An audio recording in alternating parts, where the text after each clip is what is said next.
So here's the new combine, 205 Massey Ferguson with a 10-foot grain header on it. It hasn't been used in a while. The guy bought it. The guy that I bought it from bought it to resell it. The guy that had it passed away, and his wife was selling it, but it hadn't been used a few years prior. I don't know exactly how many years, but it's been sitting in a barn. And from what I could tell, and looking it over, it's in really good shape. I mean, you see the paint's good on it. It's got a few blemishes or character marks in it. Somebody hit something there, and it's been welded there. I got my camera on the wrong side, I think, again. But I know, reading some of the stuff and what people say, they call them a butt. If your straw walkers and stuff are out of balance and everything, it'll start stressing and breaking here, which this one looks like it's done. But he did run into something back here. Hit something there. It's hard to see out of this one. Hit something there. Because there's the mirror on this side's broke. There's no mirror for the other side. It's got a Chrysler Slant 6 in it. I'm sure it's going to need some belts as they fly off. It's a rigid cutter, but it does have like automatic height thing. That's what this cable here is for, so I was told. Runs up to there. I don't know how that works. He said the cable was seized, so I'm gonna have to check that out. I got a manual coming for it. It's got this little dinky cab, and this is the worst part of it. It's a full vision cab, but to reach the handle, you gotta climb up on the step and then jump back down to get the door open, because your hand will get smashed in that grab here.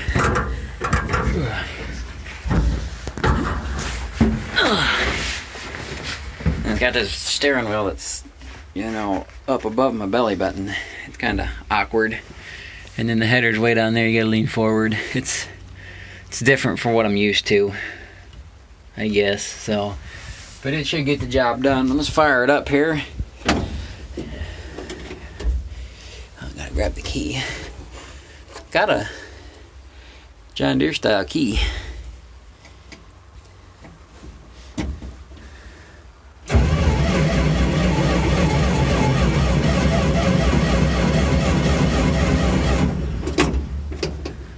Throttle.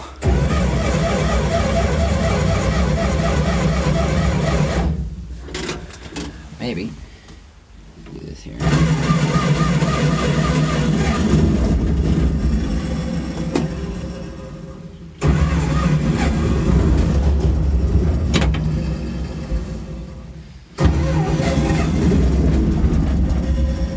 Maybe.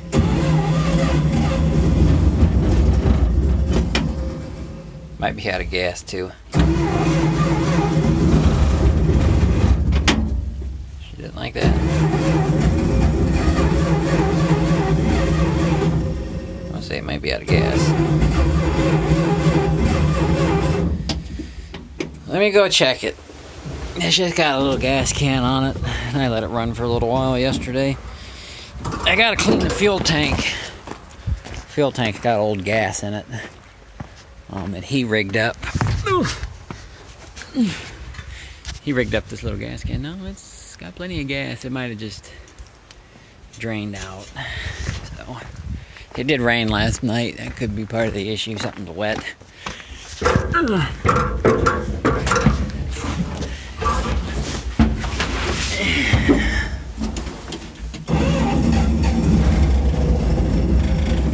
little bit of throttle. Choke.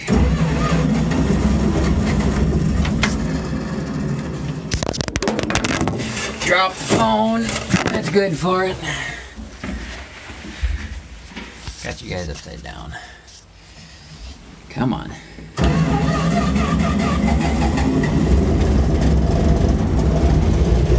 There we go.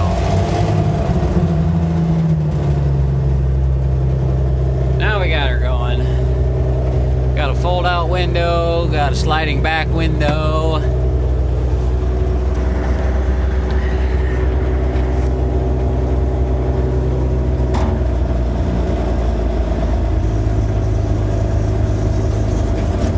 Raise that up.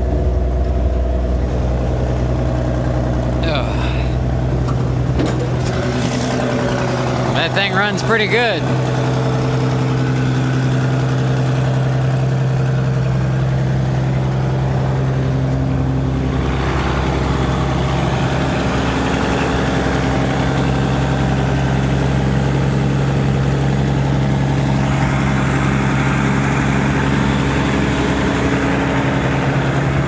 Let her warm up a little bit and I'll fire the separator up.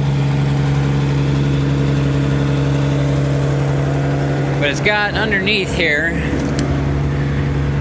these two things hanging down. That's for the automatic, and they're bent. And he said the cable was seized up, and it looks like it had spot for another one. That might not even be an automatic. I think that's been, yeah, I think that's been dysfunctional for a while, because that should probably go to there. Yeah, that's something's awry there. Like it quit working and somebody probably cut it off. Well, it's hooked up on this side.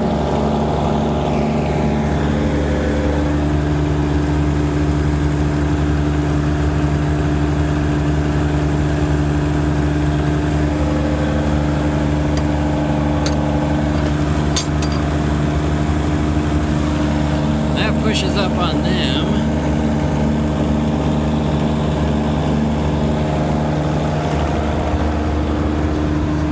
That one's definitely a little bent, so I have to straighten that. And this, it goes all the way across, so I might not have to hook that one up, but I probably should. And that cable, I don't think the cable's seized up.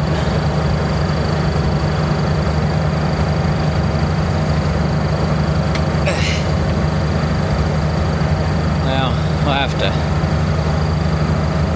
pull that off when I don't got the phone in my hand. I'm going to do a little work to this today. I'm going to go through it and grease it. And it's got some safety sensors on it and stuff that actually honk this horn right here. I see some running down that way, and I think there's one going back this way. Maybe not. But this came before the 300, and I like it better than the 300 because the engine's behind the grain tank. I looked at a 300. Another thing this one has that I don't think's original to it is it's got the quick disconnect header there. Normally you got to take the feeder house off with them, and I don't think that was available with these from what I read. So I think somebody might have probably took a feeder house off of a 300 that had the quick change and put on here.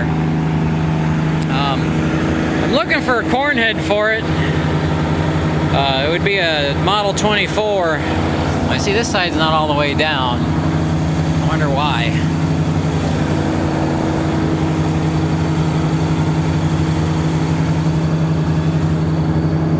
Have to look into that too. But I'm looking for a Model 24 corn head. It's a 2-row wide corn head. But she should be warmed up enough. Let's fire the separator. You guys check her out.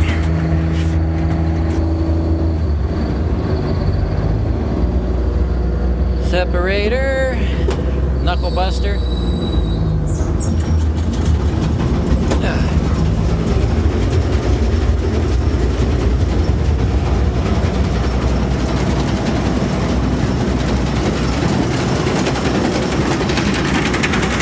Everything's running. It didn't look like any bearings were out.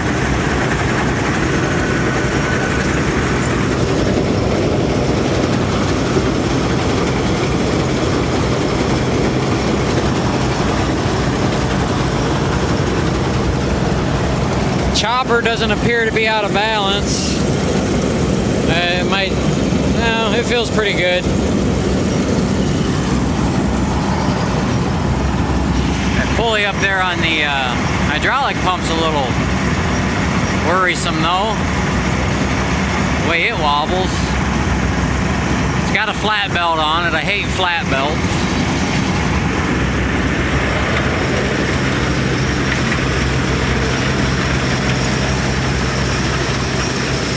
Chain needs tightened and oiled, I'm sure.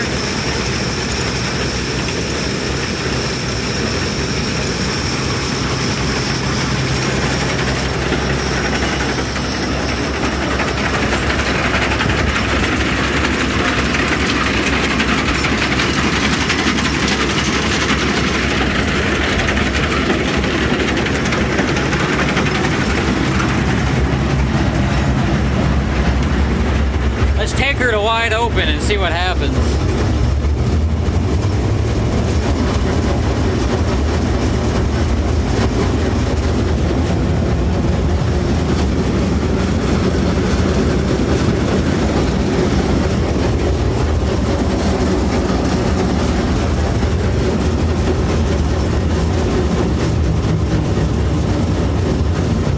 Getting some noises, but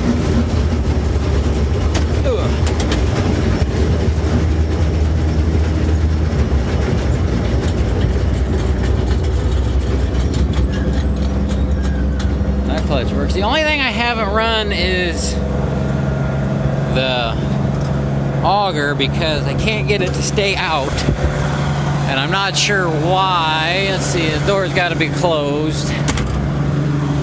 This has got a different auger. The auger is powered off of the cross auger. So what you got to do, close this door because this belt's running.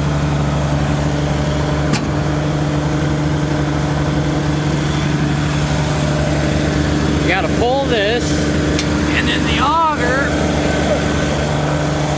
pushes out, and it should lock there, but it don't.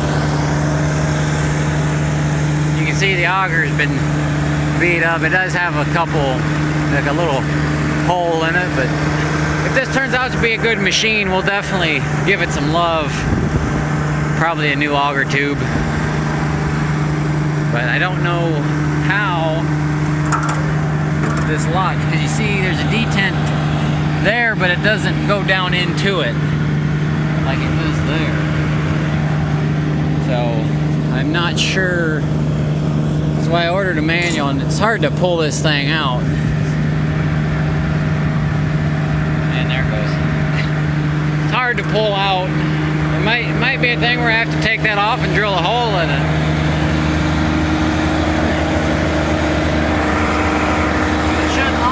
About there. I don't know if this spring's supposed to hold tension on it or not. So I'll have to see what the manual says. But it locks back into place, and a lot of combines are missing this, and this one's got it, the little chute. So I'm gonna monkey around with it a little bit, and I want to try to get the lights working, and I want to see if the sensors for the horn works and what I can do about this automatic header height. I think, like I said, I don't know anything about this machine. I'm a Gleaner guy, not a Massey Ferguson guy. But that's some kind of a stomp clutch for something, from what I've read on internet, and I don't know what this does. I have no idea what that does. This is the tank unload. This is adjustment for cylinder or something, but I think this has something to do with that cable. Don't know, but when you raise the table up, when you go down, it locks into like an automatic mode. Like I can't just ease it down. soon as I do, let's get the header in there. See, it just locks in. So I don't know if that's got something to do with this automatic thing or not.